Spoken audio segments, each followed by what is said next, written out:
నమస్తే, welcome to ఆధ్య media. నేను బాలు. మనతో పాటుగా ఉన్నారు సీనియర్ జర్నలిస్ట్ ఇమ్మంది రామారావు గారు. వారితో మాట్లాడదాం. సార్ నమస్తే అండి. నమస్తే. సార్, ఎన్నికలు దగ్గర పడుతున్న వేళ అంటే కొద్ది నెలలు అంటే అది ఎప్పుడైనా కావచ్చు, ముందస్తు అన్నారు, తర్వాత కాదంటున్నారు, మళ్ళా యథావిధిగా ఉన్న సకాలంలోనే ఎన్నికలు అంటున్న నేపథ్యంలో ఒక్కసారిగా రాజకీయ సమీకరణాలు మొత్తం మారిపోతూ ఉన్నాయి. మన అనుకున్న వాళ్ళు కాకుండా పోతున్నారు, బయట వాళ్ళు వచ్చి లోపల చేరే అంటే ఈ జంప్ జిల్లాలందరికీ ఇదే కరెక్ట్ టైం అని కరెక్ట్గా చెప్పచ్చు. సో ఈ నేపథ్యంలోనే ఇప్పటికే క్రాస్ ఓటింగ్ వేసిన నెపంతో ఆనం రామనారాయణ రెడ్డి గారిని ఇంకా ఇతర సభ్యుల్ని వైసీపీ సర్కారు వాళ్ళని బయటికి అంటే సస్పెండ్ చేసిన నేపథ్యంలో వాళ్ళ ముగ్గురు పరిస్థితి అగమ్యగోచరంగా ఉన్న నేపథ్యంలో ఎటు ఇంతవరకు వెళ్ళలేదు. వాళ్ళు పార్టీకి రాజీనామా చేస్తే ఒకవేళ ఎన్నికలు వచ్చిండేవి, కానీ చేయలేదు.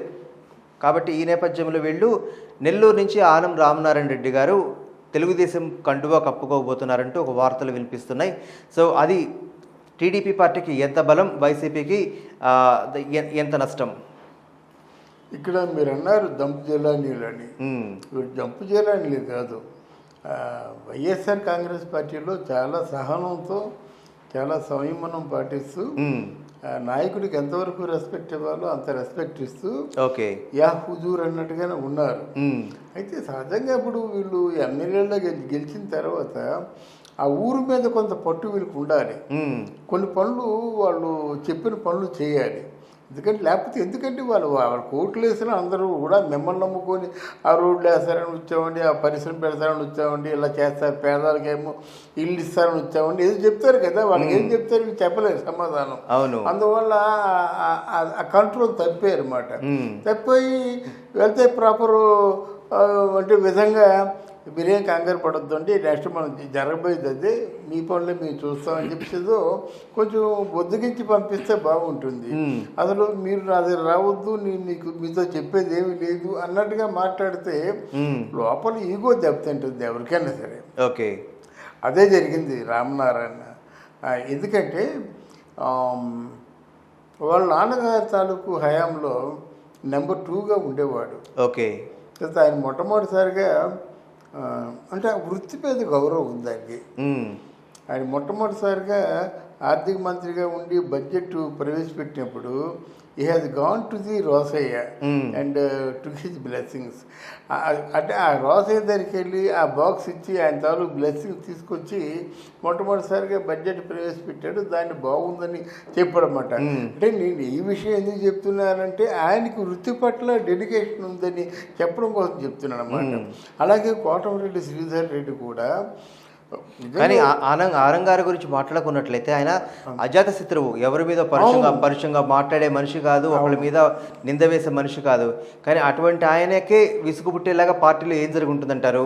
తర్వాత ఇంకోటండి, ఇప్పుడు ఆయన ఎంత కోపం వచ్చినా సరే చాలా పార్లమెంటరీ లాంగ్వేజ్ అన్నమాట. చాలా అది ఎలా ఉంటుందంటే ఫ్లవరీ లాంగ్వేజ్ మాట్లాడతారన్నమాట, తెలుగులో ఇంగ్లీష్లో.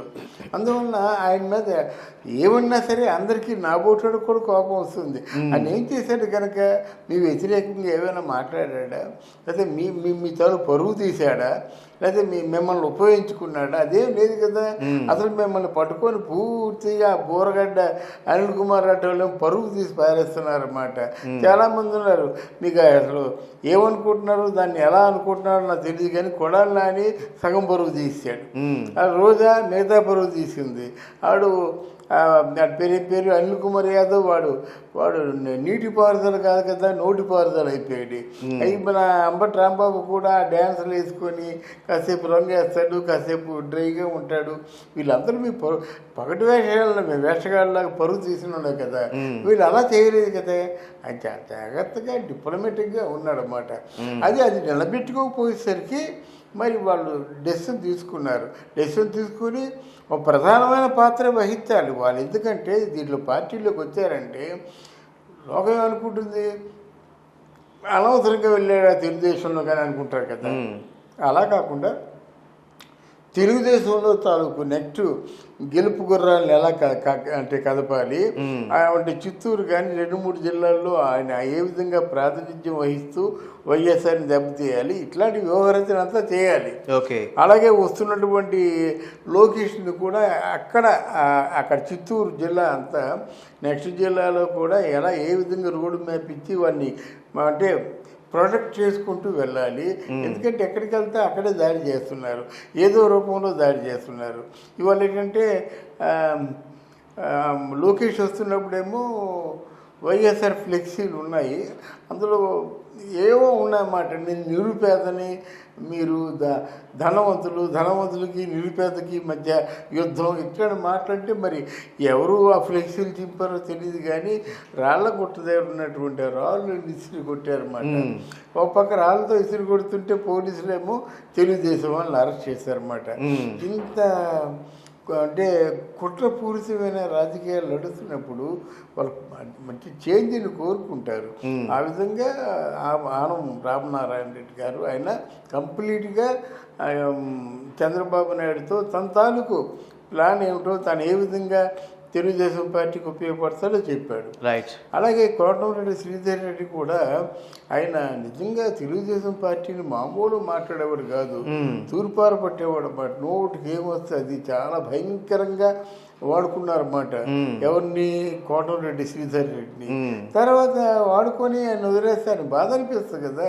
ఆయన దగ్గర చెడ్డైపోయాను, ఈయన దగ్గర చెడ్డైపోయాను, ఈయన అసలు మనిషిలా చూడటం లేదు, నన్ను ఓ పూతి పుల్లా చూస్తున్నాను చెప్పేసరి బాధ అనిపించింది. బాధ అనిపిస్తే ఇంకా దాని ఫోన్ రికార్డు ట్రాక్ అన్నీ చేయడం, తర్వాత ఏమైనా అవమానం చేయడం, ఆయన తర్వాత ఫోన్ ట్యాప్ చేయడం, ఇవన్నీ రాను ఆయన్ని ఆయన మీద ఆయనకే కొంచెం అసహ్యం వేసేలా అనిపించి, సరే ఇక్కడ నుండి ఇన్ని విధాలుగా అవమానం పాలైపోవడం ఎందుకు, చక్కగా చంద్రబాబు నాయుడు ఏదైనా ఉంటే మనసులో ఉంచుకుంటాడు, కానీ get out, you're not admitted ఇట్లాంటి మాటలు మాట్లాడు. కానీ ఏదో విధంగా మొత్తానికి వాళ్ళని నయానా భయానా కాపాడుకుంటాడు. చాలామంది పదవులలో లేకపోయినా, పదవులు ఇవ్వకపోయినా అసలు వాట్ ఈజ్ యువర్ ప్రాబ్లం, ఏముంటే నీ ప్రాబ్లం సాల్వ్ అవుతుందో చెప్పండి అని 2 గంటలు లేకుండా ఆ ప్రాబ్లంని సాల్వ్ చేసేటువంటి గుణం చంద్రబాబు నాయుడులో ఉంది. మరి అక్కడే బెటర్ కదా. ఈయన కన్నెత్తి చూడకుండా ఉన్నటువంటి జగన్మోహన్ రెడ్డి దగ్గర ఉండాలా, మన ప్రాబ్లమ్స్ని పదవులు లేకపోయినా మన ప్రాబ్లమ్స్ సాల్వ్ చేసేటువంటి మరి ఈయన చంద్రబాబు నాయుడు దగ్గర ఉండాలంటే ఈయన దగ్గరే ఉండాలని కోరు. కానీ ఫక్త్ కాంగ్రెస్ అయినటువంటి ఆనం రామనారాయణ రెడ్డి గారు ఒకప్పుడు జాతి వైరాలైనటువంటి పిల్లి ఎలకలాగానో పాము ముంగిస్ లాంటి పార్టీలు కాంగ్రెస్, టీడీపీ. ఈ నేపథ్యంలో ఫక్త్ కాంగ్రెస్లో అయినటువంటి ఆనం గారికి టీడీపీలో ఒదగగలుగుతారా? ఇప్పటికే హెమాహెమీలో ఉన్నటువంటి టీడీపీలో జాతీయ రాష్ట్ర అధ్యక్షులు ఉన్నటువంటి ఆ స్థాయిలో ఉన్నటువంటి వాళ్ళు దిగ్గజాలు ఉన్నారు. సో ఇప్పుడు ఈయన వస్తే ఆయనకి తగిన గౌరవం కానీ లేకపోతే తగిన స్థానం కానీ టీడీపీలో దక్కుతుంది అనుకోవచ్చు అంటారా? ఆయన సమర్థుడు అండి, చంద్రబాబు నాయుడు సమర్థుడు. అంటే ముందు గోరంట్ల బుచ్చయ్య చౌదరిని, అన్న నీకేమైనా ఆలోచన ఉందా చెప్పండి, నువ్వు పదవిలో ఉంటే ఏమిటి కావాలి, పదవిలో లేకపోయినా సరే నాకు ముఖ్యుడివి, నాకు అత్యంత ముఖ్యుడివి, ఆ మాటలు మనం అర్థం చేసుకోవచ్చు. కనుక is not in the competition. ఇకపోయినట్టయితే ఎవరు కన్నా లక్ష్మీనారాయణ అన్నాడు. కన్నా లక్ష్మీనారాయణ ఉన్నట్టయితే అంటే గోరంట్ల బుచ్చయ్య చౌదరి ఏమైనా అటాక్ ఇస్తే కన్నా లక్ష్మీనారాయణకి నేను సీనియర్ మోస్ట్ పార్టీ ఫౌండర్ ప్రెసిడెంట్స్లో నేను ఒకడు కదా అని అనటం లేదు. ఇప్పుడు ఎక్కడ వస్తుందంటే అచ్చెన్నాయుడు దగ్గర కొంచెం తిరుగుబాటుకు తను ఉంటుంది. అసలు ఎందుకు నువ్వు జాతీయ అధ్యక్షుడికి రాష్ట్ర అధ్యక్షుడికి తేడా లేదా? రాష్ట్ర అధ్యక్షుడు నువ్వు ఉంటుండగా ఎవరైనా కేర్ చేస్తారా? ఎందుకు అనవసరంగా ఆ అసెంబ్లీలో నానా మాటలు తినడానికి తప్ప నేను ఎందుకు పనికి వస్తున్నాను అని చెప్పుకొచ్చాడు అనమాట. మరి ఆయన బుద్ధిగించుకోవాల్సిన అవసరం ఈయనకు ఉంది. ఎందుకంటే అచ్చెన్నాయుడు కంటే పెద్ద రాజకీయ యోధుడు కదా రామనారాయణ, సీనియారిటీ బాగా, ఆ సీనియారిటీకి అక్కడగా మంచి పదవులు వెలగబెట్టాడు. ఆయన కాంగ్రెస్ పార్టీలోకి ఎవరు వచ్చినప్పుడు కూడా రోసాయని ఎందుకు గౌరవించేవాళ్ళు, ఆ పదవులు వెలగబెట్టాడు. నెంబర్ 2గా ఎన్ని సంవత్సరాలు ఉన్నాడు, 12 బడ్జెట్లు ప్రవేశపెట్టినటువంటి ఘనత ఆయన దక్కిందన్నమాట. అలాగే డెఫినెట్గా ఈయనకి అంటే టీడీపీ పార్టీలో చాలా సమర్థవంతమైన మంచి ప్రైమ్ కీ పొజిషన్ ఇస్తారు ఖచ్చితంగా. పొజిషన్లో ఉంటాడు. రైట్, థ్యాంక్ యూ అండి. థ్యాంక్ యూ అమ్మా, థ్యాంక్ యూ వెరీ మచ్.